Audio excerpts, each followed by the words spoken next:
各位朋友，晚上好，欢迎走进今天的深度解读时间，我是 Agnes。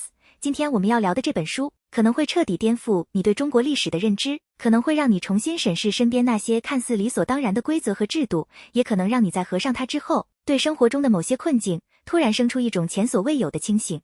显微镜下的大明马伯庸着，这不仅仅是一本关于明朝历史的书籍，它更像是一把锋利的手术刀，精准地切开那些被岁月尘封的档案，让我们得以窥见大明王朝真正的机理，不是紫禁城里帝王的宏大叙事，不是青史留名的英雄豪杰的丰功伟绩，而是徽州一个县的税册里藏着的一场波及数百人的惊天诉讼，是明代基层社会普通人用血泪和机智写就的真实人生。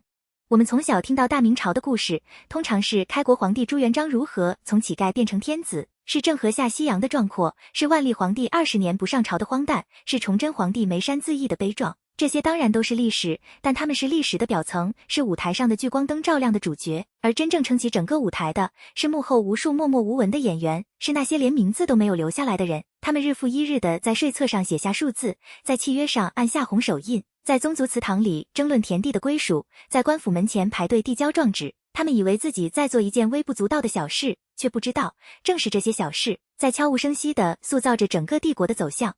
马伯庸做了一件了不起的事情，他把显微镜对准了那些被忽略的角落，让我们在尘埃里看见了星辰，在蝼蚁身上看见了巨象。这本书的核心素材来自一份明代嘉靖年间的徽州府税册，这些税册原本是地方官员用来记录田亩、征收赋税的内部文件，枯燥乏味，密密麻麻全是数字和地名，几百年间躺在档案馆里落满灰尘。直到学者赵献奎偶然发现了这批材料的非凡价值，他开始从中挖掘被掩盖的历史真相。于是我们才知道，在嘉靖38年到40年间，徽州府发生过一场轰动全国的丝绢税之争。这场争议起因于一个看似微不足道的税种差异。宣城和华亭两个县在缴纳丝绢税时的计量单位不同，宣城县按照传统的丝两计算，而华亭县按照重量计算。这个差异本身就足够简单，甚至有点可笑。但接下来的发展却让所有人都始料未及。华亭县为了减少自己的负担，开始隐瞒田亩数量，而宣城县则发现自己的税额莫名其妙地增加了，于是双方互相控告。案件一路上诉，从县衙到府衙，从府衙到省里，从省里一直到京城，惊动了朝廷的多个部门，最后甚至惊动了皇帝本人。嘉靖皇帝亲自下旨，派遣御史重新调查整个徽州府的丝绢税征收情况，整个过程历时3年，涉案人员数百，卷入的势力错综复杂，有地方士绅，有中层官吏，有朝廷言官，还有皇帝的亲信。每一个人都在这场博弈中全力以赴，每一个动作背后都暗藏着利益的算计和权力的博弈。而故事的结局更让人感到震撼，朝廷的调查组最终查明，整个徽州府的丝绢税制度从一开始就是一个巨大的骗局，上级部门故意虚报了税额，中间各级官员层层截流，真正承担损失的是底层的普通百姓，而那些掌握权力的上层人物却在这场制度性欺诈中大发横财。这不是一个人的腐败，而是一个系统的腐烂，这不是偶然的失误，而是一种结构性压迫。马伯庸把这个案子讲得跌宕起伏，如同最精彩的悬疑小说，但他讲的从来不只是悬疑，他讲的是一种运行机制，一个系统是如何运转的，一个制度是如何被扭曲的，普通人是如何在这个系统中生存甚至抗争的，这才是这本书最核心的价值。它让我们看清了权力的机理，看清了规则的本质，看清了历史真正是怎么发生的。我想到一个非常贴切的比喻，如果我们把大明王朝比作一个超级复杂的软件系统，那么我们平时读的历史书就像是这个系统的用户界面，简洁、直观、光鲜亮丽。我们看到了皇帝的头像、官方的公告、重大的事件提示，但真正决定系统运行的是后台的代码，那些没有人会去看的底层逻辑。马伯庸的工作就是带我们潜入系统的后台，去看那些真正控制一切的代码，税制怎么设计，权力怎么分配，信息怎么流动，利益怎么被瓜分。当你看到这些代码，你在看前台的用户界面就会有一种完全不一样的感觉。这就好比你在公司里工作，以前你只看到老板在会上说的宏大愿景和公司发布的漂亮年报，但如果你能接触到公司的财务底层数据、审批流程记录、各部门的资源配置明细，你立刻就会明白这家公司真正运转的逻辑是什么，哪些人真正说了算，哪些环节在吸血，哪些利益在输送。马伯庸就是在带我们看透大明这个巨大公司的后台数据，而这个过程带来的震撼，不亚于任何一个侦探揭开真相的瞬间。现在我们来讲一个书中让我印象最深刻的细节。徽州税册里有一个人的名字叫吴贤，他是一名普通的里长。里长是什么？里长是明代基层的户籍管理人员，负责登记户口、催缴赋税、传达政令，相当于今天社区的网格员加上税务专员，但里长的地位极其卑微，他们没有品级，没有俸禄，全靠地方上的摊派补贴，却要承担巨大的责任，一旦税粮收不齐，他们就是第一个被问责的人。吴贤在税册里留下的记录非常简略，只有几行字，记录了他在嘉靖34年到36年间负责的一个村的赋税征收情况，但正是这几行字，让我们看到了一个普通人在体制夹缝中艰难求生的全貌。那一年，徽州地区遭遇旱灾，收成极差，按照法律规定，朝廷应该减免赋税，但地方官府并没有执行减免，反而变本加厉的催缴。吴贤家在官府和百姓之间，一方面被上级要求足额完成任务，另一方面面对的是根本交不起税的农民，他该怎么办呢？史书上没有记载，但税册里的记录透露了蛛丝马迹。吴贤在自己的账目上做了一些微妙的调整，他把一些已经死亡的户口继续挂在账上，把一些富户的税额分摊到贫户名下，这样表面上完成了任务，实际上却让更多普通百姓承担了不应该承担的负担。这是一个普通人能想到的最无奈的应对策略，他既不敢公开抗命，也无法真正帮助百姓，只能在账面上玩一点小小的文字游戏，以此来维持一个摇摇欲坠的平衡。然而这种平衡并没有持续太久。第二年，上级核查账目发现了问题，吴贤被逮捕入狱，罪状是贪污税银，但实际上他根本没有贪污一分钱，那些钱全部进了上官和乡绅的口袋，他只是不幸成为了系统的替罪羊。这就是明代基层治理的残酷真相。一个制度如果设计的不合理，它不会只是效率低下，它会吞噬人，它会逼人做违背良心的事，它会让无辜者承担罪责。吴贤的命运不是个案，在整个明代历史上有千千万万个吴贤，他们消失在历史长河中，只留下税册上一行行冰冷的数字，而马伯庸让我们看见了数字背后的人。我想到 another case from the book that illustrates this pattern even more vividly. There is a story about a woman named冯氏, a peasant woman from Huizhou who sued the local temple over land rights. In the 6th year of Jiajing,冯氏 family had been farming a piece of land near the Tianyang temple for generations, and they considered it their own. But when the temple's abbot decided to expand the temple grounds, he claimed the land belonged to the temple and evicted冯氏 family. She went to the local magistrate to file a complaint, but the magistrate ruled in favor of the temple, citing ancient deeds and official records that showed the land had historically been temple property.冯氏 was devastated, but she did not give up. She climbed the judicial ladder, appealing from the county court to the prefecture, from the prefecture to the provincial government, and eventually all the way to the Board of Justice in Beijing. She spent years on this case, selling her possessions, borrowing money, traveling thousands of li on foot, and she was helped at every stage by a young man named Pan Yong, who was a humble clerk in the local yamen and became her secret advocate. What makes this story extraordinary is not just the tenacity of a peasant woman fighting for her land, it is what her case reveals about the entire system. The temple was not just a religious institution, it was a major landholder and tax evader, connected to influential scholars and officials in the region. When冯氏 kept appealing, she was not just fighting a temple, she was challenging an entire network of power. And here is where it gets fascinating. The system, despite its complexity and corruption, actually allowed her to keep appealing. There were legal provisions that protected the right to appeal, there were channels through which ordinary people could lodge complaints, and there were even cases where such complaints were taken seriously. This is a crucial point that many people miss when they think about traditional Chinese history. The Ming legal system was not just an instrument of oppression. It was also a system that contained its own mechanisms for resistance. The problem was not that the system was completely 封闭. The problem was that using the system was extraordinarily costly.冯氏 spent years and practically her entire life on this case. She achieved some small victories along the way. The case was reopened, evidence was collected, witnesses were interviewed, but in the end, she never got the land back. The temple was powerful, and ultimately, the costs of fighting it were too high for one poor peasant woman, but her struggle was not meaningless. Her case became part of a larger legal precedent that affected how land disputes were handled in the region for decades. Afterward, she planted a seed, even if she never lived to see it grow into a tree.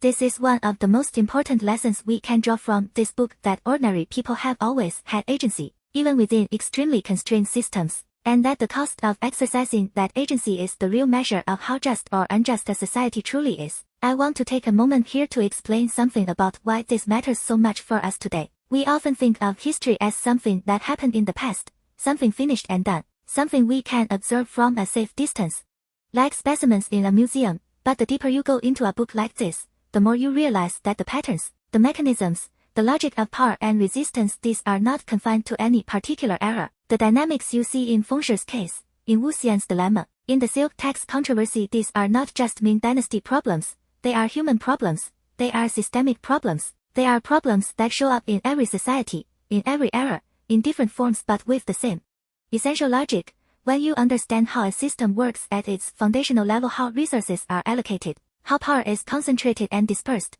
how information is controlled and weaponized, how individuals navigate and resist institutional forces, you gain a kind of literacy that transcends time and place. It is like learning to read the source code of civilization itself, and this is precisely what Ma伯庸gives us, not just a history lesson, but a literacy tool.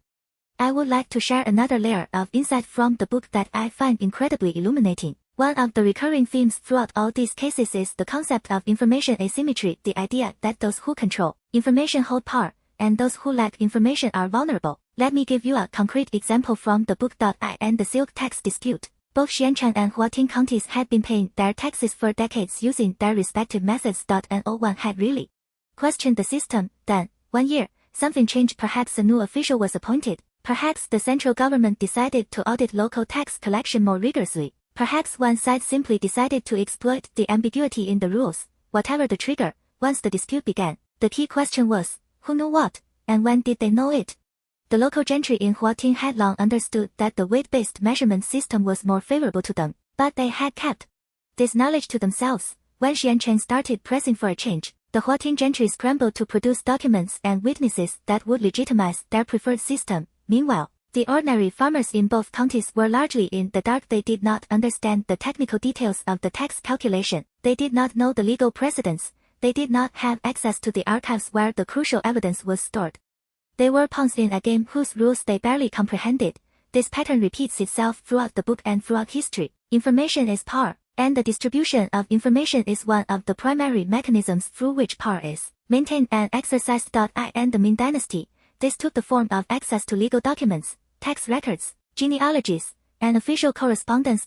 In our contemporary world, it takes the form of access to data, to algorithms, to financial disclosures, to insider knowledge. The fundamental structure is identical. Those who know more can manipulate the system to their advantage, while those who know less are at a constant disadvantage. Ma伯庸shows us, through meticulous archival research, that this was not a bug in the Ming system, it was a feature. The system was designed in such a way that information would be concentrated in the hands of a few, the gentry, the bureaucrats, the well-connected, while the masses would remain ignorant and therefore controllable. Understanding this is liberating because it means you can stop being surprised when you encounter information asymmetry in your own life. You can recognize it when you see it. You can ask yourself, who has information that I do not have? What do they know that I do not? How are they using that knowledge to their advantage?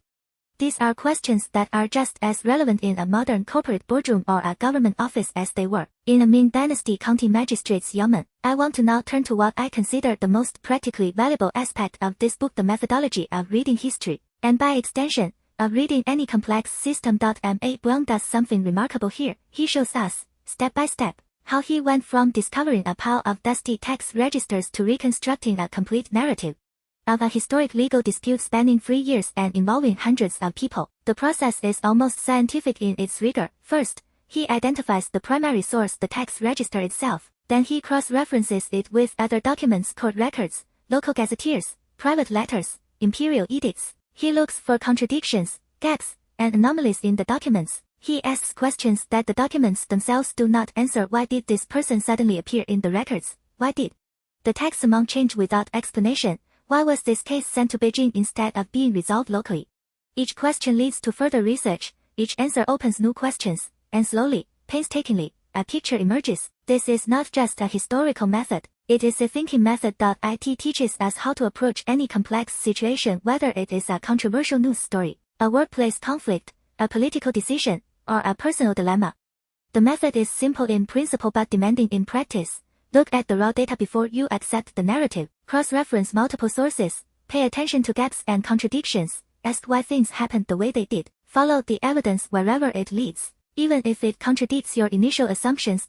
In an age of information overload, where narratives are constantly being manufactured and sold to us through media, social media, and official channels, this kind of critical thinking is not just useful, it is essential. Ma伯庸is essentially teaching us how to be intellectual detectives, how to see through the surface of things to the underlying reality, and he does it in a way that is enormously entertaining. Because every discovery he makes is like solving a puzzle, and we get to solve the puzzle alongside him. Now I want to address something that I think is deeply important but often overlooked, the emotional dimension of this book. For all its analytical brilliance, 显微镜下的大明 is ultimately a book about people, real people, with real hopes and fears, real joys and sorrows. When you read about Wu Xian, the humble bailiff who became a scapegoat, you cannot help but feel a pang of empathy for him. When you read about Feng Shi, the peasant woman who spent years fighting for her land, you cannot help but feel both admiration and heartbreak. These are not abstract historical figures, they are human beings who lived, struggled, and died, just like us. And recognizing the humanity of people who lived 400 years ago is one of the most profound experiences. Reading this book can offer. It breaks down the wall between past and present. It reminds us that history is not a distant country where different rules apply, it is our own story, continued across time. The fears that Wu Xian felt, the fear of losing his livelihood, the fear of punishment for something he did not do, the fear of having no voice in a system that does not listen, these are not alien emotions, they are human emotions, universal across time and culture. The determination that Feng Shi showed, the refusal to accept injustice, the willingness to endure hardship for the sake of principle, this is not something unique to 16th century China. It is found in every generation, in every corner of the world, in everyone who has ever stood up for what is right despite overwhelming odds. This is why the book resonates so deeply. It is not just teaching us about history, it is reminding us of our shared humanity. It is saying to us, across the centuries you are not alone, people have always fought, people have always resisted, people have always found ways to assert their dignity in the face of systems that seek to diminish it, and you can too. I want to pause here and reflect on something that has been on my mind while preparing this entire presentation. There is a particular quality to Maboyong's writing that I find almost impossible to fully capture in words. It is a quality of warmth combined with clarity, of empathy combined with rigor. He could easily have written a dry, academic treatise on Ming Dynasty tax policy. He could have produced another dense scholarly work full of jargon and footnotes that would be inaccessible to anyone but specialists. Instead, he chose to tell stories, he chose to center the human experience, he chose to make the past alive and immediate. This is a deliberate artistic and intellectual choice, and it speaks to something important about the purpose of history itself. Why do we study history? Is it to accumulate facts? To memorize dates and names? To learn the grand narratives of empires rising and falling? Or is it something deeper, to understand ourselves, to understand the conditions of our own lives, to find resources of wisdom and courage in the stories of those who came before us? Maboyong clearly believes in the latter conception of history, and his book is a testament to that belief. He shows us that the past is not dead, it is alive in us, in the institutions we inhabit, in the ways we think about justice and power and rights. When we read about Wu Xian and Feng Shi, we are not just learning about them, we are encountering versions of ourselves, our vulnerability, our resilience, our capacity for both complicity and courage.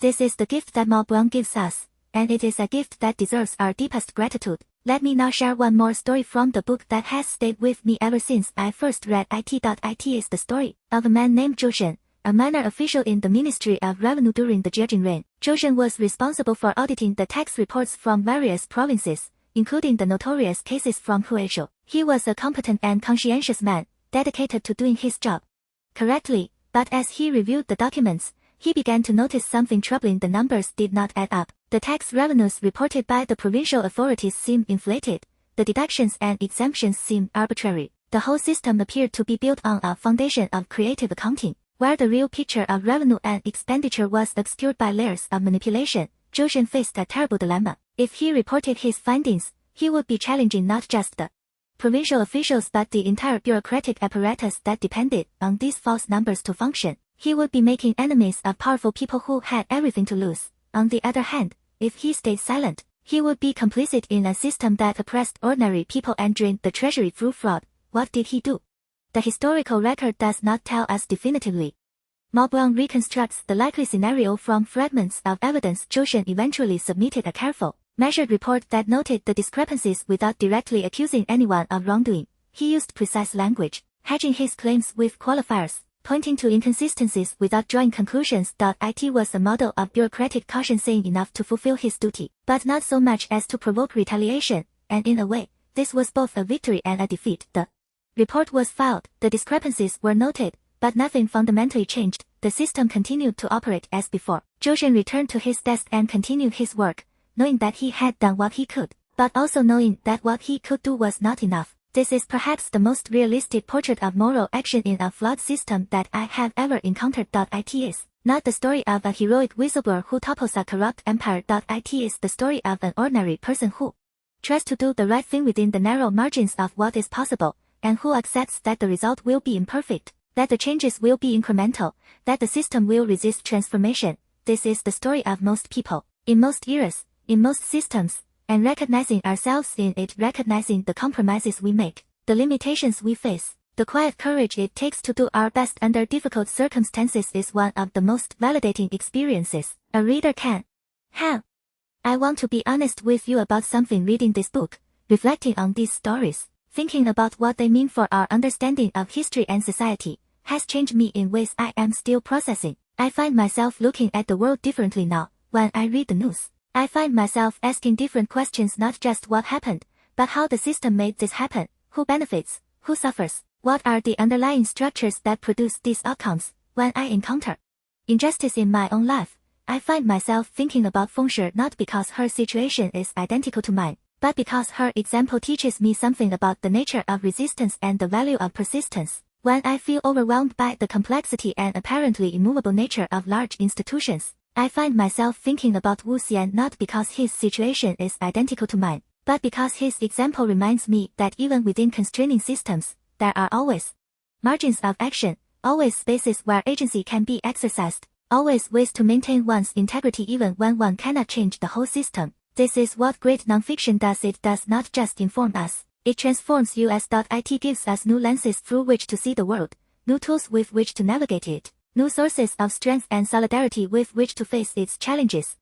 And Maber Yong's book, with its perfect balance of scholarship and storytelling, is one of the most transformative reading experiences I have had in recent memory. I want to close this section by returning to the central question that has guided our entire exploration: what does it mean to read history through a microscope? Most historical writing operates at the level of the telescope zoomed out, looking at the big picture, seeing empires rise and fall, civilizations clash and converge, ideologies triumph and collapse. This is valuable. It gives us context, perspective, a sense of the sweeping arcs of human experience, but it has limitations. When you look at history through a telescope, you miss the details, you miss the texture, you miss the human faces behind the historical forces, you miss the moments where individuals made choices that mattered, you miss the stories that explain not just what happened but how it happened, why it happened, what it felt like to be there. A microscope does something different. It brings you close. It reveals what is invisible to the naked eye. It shows you the structures and mechanisms that operate at a scale too small to see from a distance. It allows you to understand the system by understanding its components.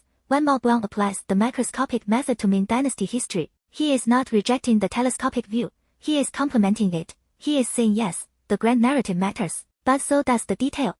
Yes, empires matter, but so do the people who build and sustain them. Yes, the big events matter, but so do the small daily struggles that give those events their meaning. The combination of the two perspectives, the wide angle and the close-up, produces a far richer, more accurate, more human understanding of the past than either perspective could achieve alone. This is the methodological innovation that Maber Yong brings to Chinese popular history writing, and it is also the gift he gives to his readers. We get to see the grand sweep of history and the intimate detail of individual lives. We get to understand the system and the people within the system. We get to be both historians and empathizers, analysts and companions. And this dual perspective changes everything. It makes history come alive. It makes the past feel present. It makes us feel connected to people who lived centuries ago, who faced challenges not so different from our own, who found ways to survive and resist and endure, just as we are finding ways to do the same today.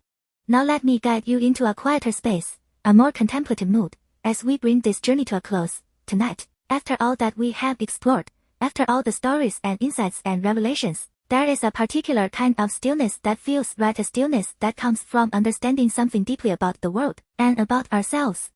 I want you to imagine, for a moment, that you are lying in bed, the lights are dimmed, the world outside has gone quiet, and you are holding in your mind the image of a single page from a Ming Dynasty tax register. That page, yellowed with age, fragile as dried leaves, covered in tiny characters written by a hand that moved across it 4 centuries ago. The hand is long gone, the person who wrote those characters is dust. Their name may not even be recorded anywhere. They lived their life waking, working, worrying, hoping, loving, grieving, dying, and then they were gone, swallowed by the vast indifferent river of time, but their words remain, a number here, a name there, a notation about land boundaries, about tax payments, about a dispute resolved or unresolved, and those words, preserved in an archive, studied by a scholar, retold by a writer, are now reaching across 400 years to speak to you, in the quiet of your bedroom, right now. What does it mean, to know that a stranger from 4 centuries ago once sat at a desk, writing numbers on a page, worried about the same things you worry about, making ends meet, treating people fairly,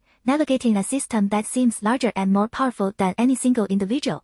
It means that you are not alone. It means that the struggles you face are part of a long human tradition of struggle, and that tradition includes people who were just as real as you, just as brave as you, just as vulnerable as you.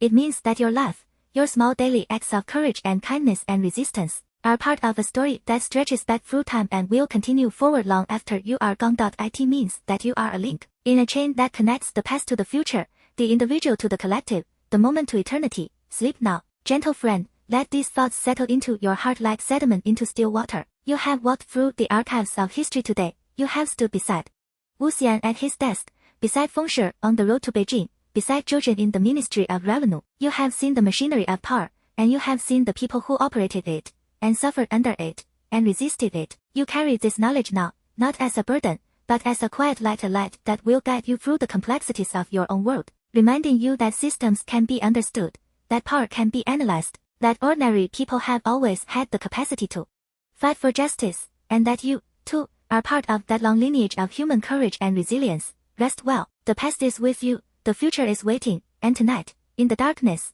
you are neither lost nor alone.